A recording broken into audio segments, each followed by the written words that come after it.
The King's Gambit opening is an aggressive line that is still used in current games since most players are unfamiliar with how to fight against it properly. An average player may not have even seen the opening, or only know how to defend it, and even your more experienced players, even at the club level, have only a basic knowledge of how to play against it. They may take some time to figure out the ways in this opening, but that is what makes it powerful in blitz and rapid chess. So let me give you an introduction on the main ideas of this opening.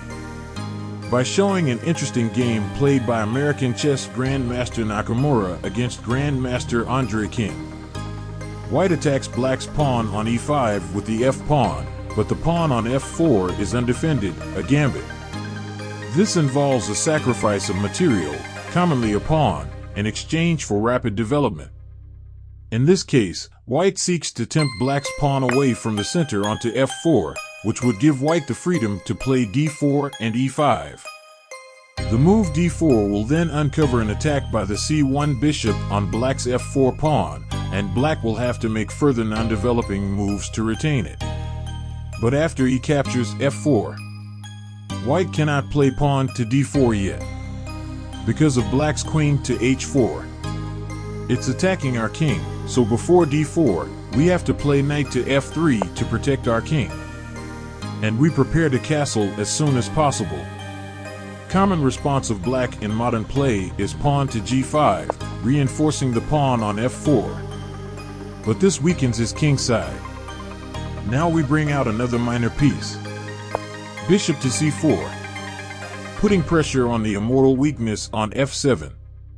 Black plays g4, hoping to chase away the knight on f3 so the black queen will have access on h4. But then now we will enter the wild Muzio Gambit in the King's Gambit, sacrificing our knight in exchange for early castle and early development of our queen. Black played bishop to h6. Now is the right time to push our center pawn to d4, opening up our dark squared bishop. Black developed his queen to h4, hoping to stop the opening of the f-file. Now, another development for white. Knight to c3. Black responds with also a development. Knight to c6. But this will not be enough, with a series of blows of white. Starting with knight to d5, hitting the c7 pawn. King must defend the pawn on c7 to maintain control on f4 square. But here comes pawn to g3, forcing our way in the f-file. Black captures. White recaptures. Queen to h3, eliminating one of the best defenders of black. Black recaptures. Now we force our way to our enemy king. Black tries to develop with another knight.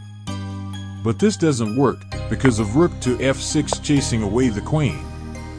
Now white execute his final attack with a queen sacrifice to create a back rank checkmate. If you like the video, don't forget to like, comment, share, subscribe and follow to support our channel.